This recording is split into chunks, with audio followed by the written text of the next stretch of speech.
Good morning, good afternoon, good evening. I am Deepak Juneja, responsible for data management practice at Capgemini. And as you all know, today is World Data Privacy Day. The aim of this special day is to raise awareness and promote privacy and data protection best practices. So what type of data are we referring to? Well, it's data about you, me, and everyone else, essentially personal data. And it's very critical for all of us. To mark this occasion, we have put together this video broadcast and invited two experts on this topic to provide their point of view and answer some of key questions about Data Privacy Day. So I will first start with introducing Steve Wright from Privacy Culture. Steve, it will be great if you can introduce and if you can start with tell us, what does Data Privacy Day mean to you? Thank you, Deepak. I'm delighted to be here. My role is I'm a partner at Privacy Culture, which promotes and helps organizations to embed a culture of privacy, and we specialize, by providing training and awareness and communications campaigns to help our clients. To answer your question, what is Data Privacy Day all about? Well, for me and for many of our clients, it's a timely reminder of the fact that privacy is actually 365 days a year and not just one particular day. But it's a timely reminder to help people understand their role in data privacy, to understand their responsibilities. Thank you, Steve. That was a great start. Now I would like to introduce Graham Hunt from Capgemini. He's our expert in this particular area. So Graham, if you can introduce yourself, and same question, what does Data Privacy Day mean for you? Yes, by way of introduction, as you said, I work for Capgemini and I specialize in the area of regulation, specifically around data privacy and the emerging world of data ethics as well, very important and fairly closely aligned with data privacy as well. What does the day mean for me? It's an important aspect of how we manage our work with customers, with our employees and our suppliers, and we need to ensure that we get it right on a daily basis and be constantly thinking about how we manage that type of data. Thanks, Graham. That is a great start again from your side also. So I'll start with the first question. Steve, maybe you can answer that. GDPR was a step change in how personal data is handled and how has been followed by similar legislation across the globe. It has been almost 3 years since Europe Union asked organization to comply with this. How do you think they have shaped up and how it is progressing?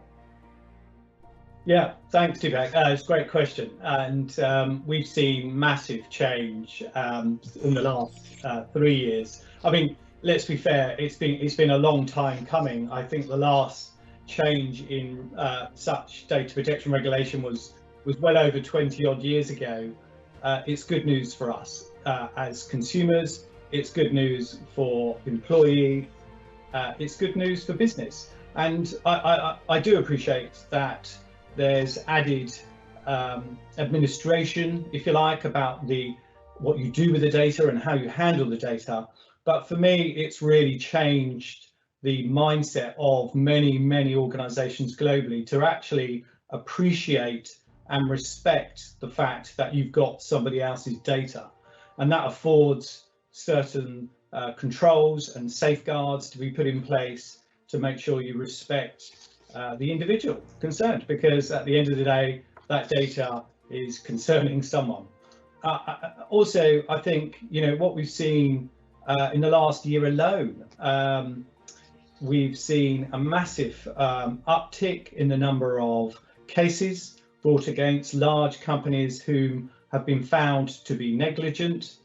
The thing is about those fines, yes, they come at a time when we're in a pandemic, and therefore it's those industries are really suffering. So those fines might seem fairly small in comparison to their turnover, but during this pandemic time, that's really going to hurt.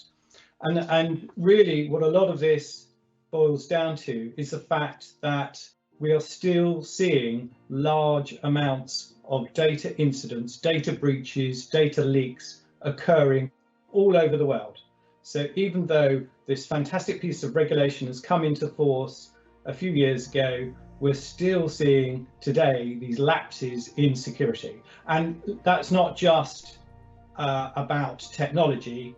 Unfortunately, it's 77% down to individuals. So what I mean by that, Deepak, is a lot of this has had, the GDPR has made a really good, significant step in the right direction, but still 77% of those fines are made up of incidents relating to human error.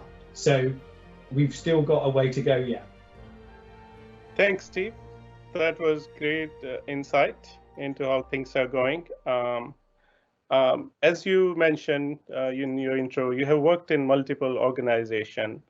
And multiple clients you have worked with. What are the barriers you have been seeing to make data privacy effective? As you have talked about, it has been there for long, and we continue to see some breaches, and it's all about human error. So what those challenges are, and how would you approach them solving?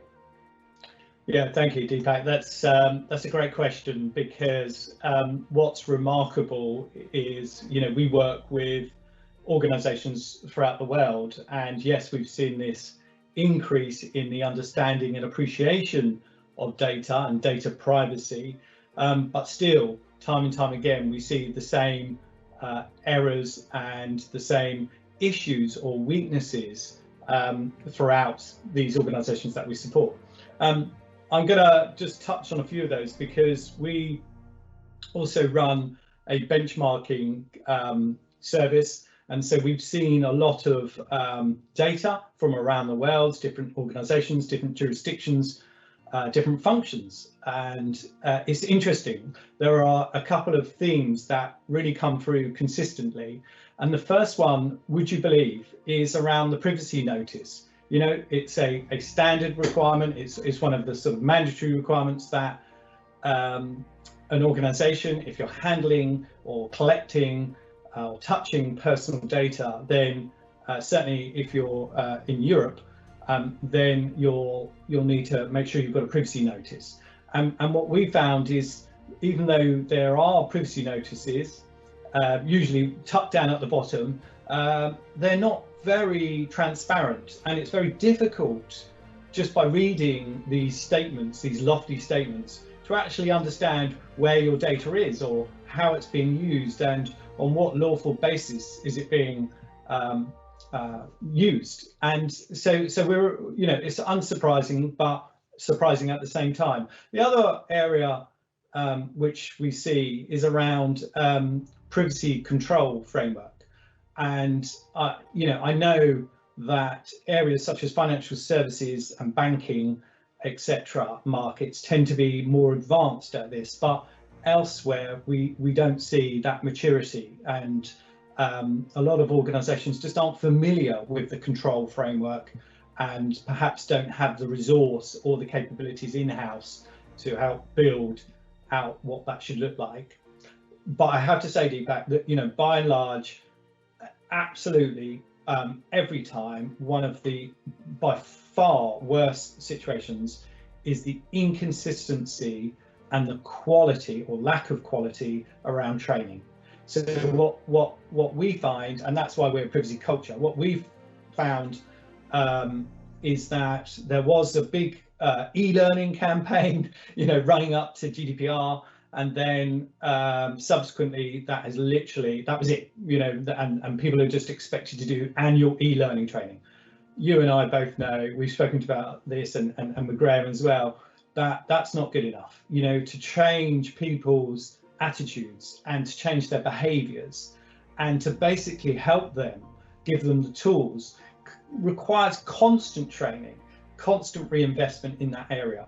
And you know, the fines and the enforcement actions speak to this point. Every single one of the enforcement agencies here in Europe have always pointed out to the lack of training and the quality of the training. So for me, by far and large, you know, talking of trends, to answer your, you know, the barriers, if you like, to your question about what good looks like around data privacy, it's got to be training. Thank you, Steve. That's the right points you hit about training is critical. You know, behavior change is important. It's everyday life, and then also automation and tools are critical. So that's great. This leads into the next question for Graham. We'll give Steve a little bit break.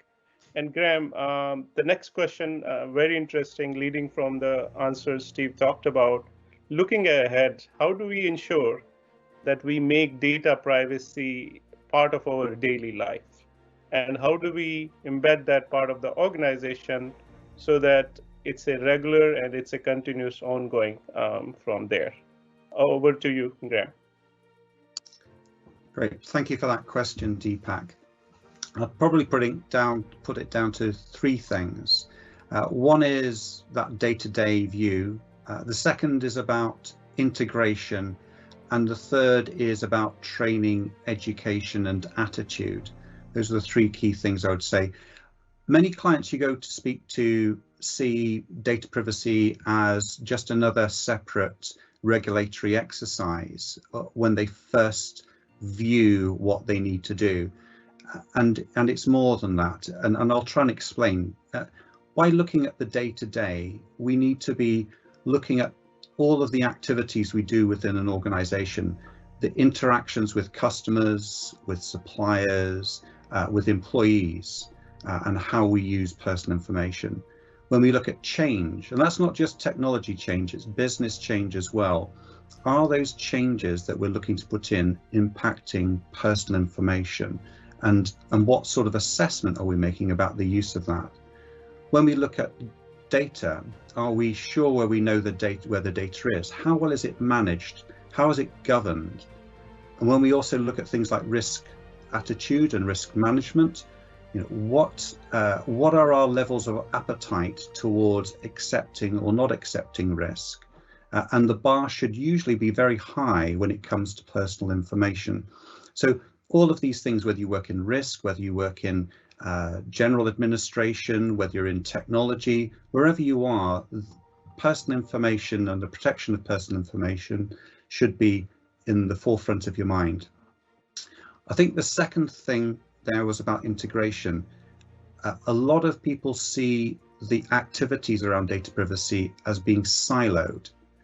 We will implement a data protection impact assessment when there is change, but they only see that from a technology perspective, and they don't necessarily see the business impacts that might well be impacting as a result of that as well, or that they don't see the business change and its effect on technology. So the integration of processes is absolutely vital, and that the impact of a change affects potentially retention policies, the data that you're sharing with a supplier, to where the data is held within technology systems. All of these things need to be assessed, and not only just addressed, but addressed in a way that makes them sustainable. Again, there have been a lot of clients who've put in solutions which perhaps work in the short run, but in the long run become very costly and unsustainable. And the final part, which I'd say is probably the most important, is around training and attitude. A lot of what clients look at is the top down, which is instilling the governance, instilling the processes, etc. But you also need a bottom-up approach, and that comes from that training and attitude towards raising issues around data privacy. I've got this change.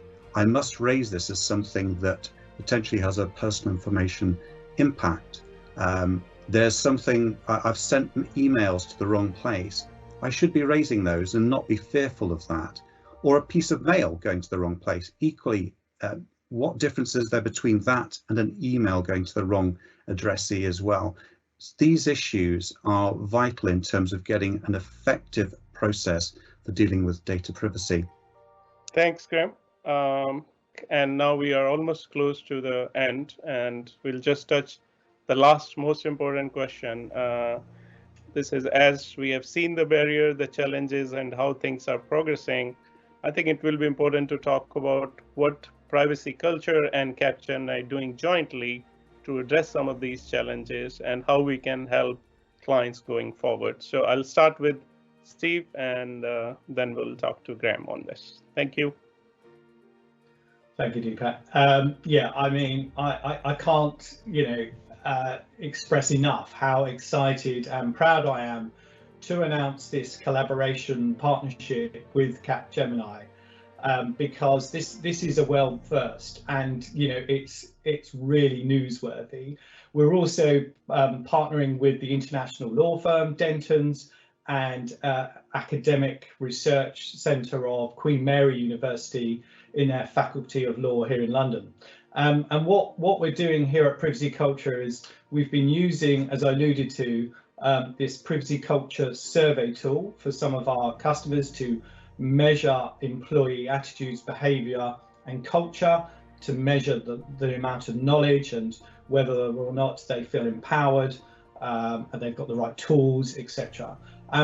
That research we've not been able to do on such a large scale. So we are incredibly excited to be working in collaboration with Capgemini on this. And I think the thing is here, Deepak, is there are no, there's huge amounts of surveys out there about consumer focus, what the consumer will do or give up in order for privacy. And some really good surveys and some fantastic insights, but it's never been done before on the employee, on the workforce. And so we've felt that we really wanted to do this, and we needed the expertise of Capgemini and the legal expertise from Dentons and the academic from Queen Mary to make this happen. So I'm really pleased to announce we're conducting a 10-year project to look annually, run this survey to understand, track those trends, which can really help inform CIOs, CISOs, the board, DPOs about what they can do to embed a culture of privacy. Thank you, Steve. Yes, we are very excited to have this collaboration between Privacy Culture and Capgemini and help clients with the journey going forward. So Graham, if you can elaborate a little bit more how Capgemini going to bring value and proposition as joint organization.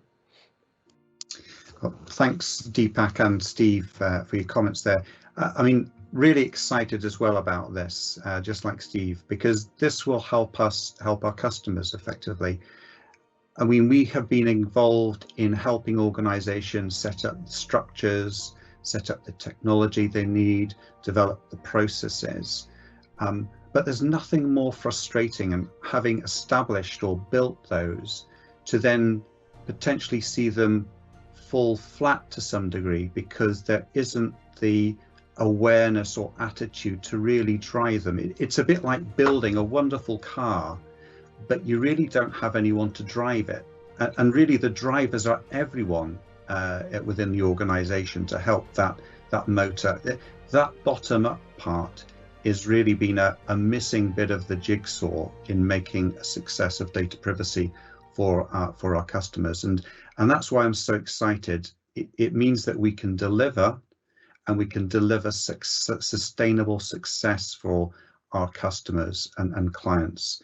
And so this survey will be a fantastic benchmark for our clients and for raising awareness of making data privacy a success. In essence, there's a lot of discussion about data-driven organizations. What we're looking to try and do here is build a data and privacy-driven organization to lead them to success. So very, very excited, and I think it's a wonderful opportunity. Thanks, Graham. That was great. Can you a little bit elaborate further as you go through the journey? What are the next steps after the survey and this information is collected? How should the client organization take it forward? Okay, thanks, Deepak. Yes, there's perhaps two things to add in there. One is currently with privacy culture, we have on the survey itself a process of proof of concept that helps refine and define the process for the survey and the benchmarking. And that will then be more widely distributed or advertised in the coming couple of months. But what happens as a result of that survey, I think, is the key point, because it's not just a question of, well, that's very nice, thank you very much. It's about doing that next step. Part of it clearly is going to be about training and awareness and attitude, and that's going to be a major driver. But as I said before, you could end up with lots of drivers, but no car to actually drive as well. So the other key point here is that the attitude survey will also help identify potential gaps or weaknesses within organizations' data privacy structures as well. And again, I think that's where the experience almost happens in reverse from what I was saying before. Then we can look to try and put in the technologies, the processes that help refine and improve what might currently be there, and equally make it more sustainable for the client, whether that's how they find customer data through data discovery, whether it's about their data governance structures, whether it's about simple security that they need to embed within the organization, and how do they manage the life cycle of the data that they have. These are all things that we can then go and help the customer, and to some degree, the partnership between Privacy Culture and Capgemini is all about one side, if you like, helping provide the driver, and the other side helping build the car, so that we get a successful journey for our clients going forwards. So that's great, Graham. Thanks. I think it was very insightful, amazing discussion on this particular day, which is very key and important. We have to continue thinking about what are our challenges, how we're gonna solve them, how do we have better insight, how do we get training and continue to bring the organization to the next level. So thanks all for listening, and thank you very much. Pass on to Steve and Graham to say their byes. Thank you, Deepak, and thank you, Graham. I'm delighted, as I said, to be here. So this is on such a special day, Data Privacy Day, and to be working in collaboration with Capgemini is a really good thing. And so I look forward to working with you some more. And so big thanks from here at Privacy Culture.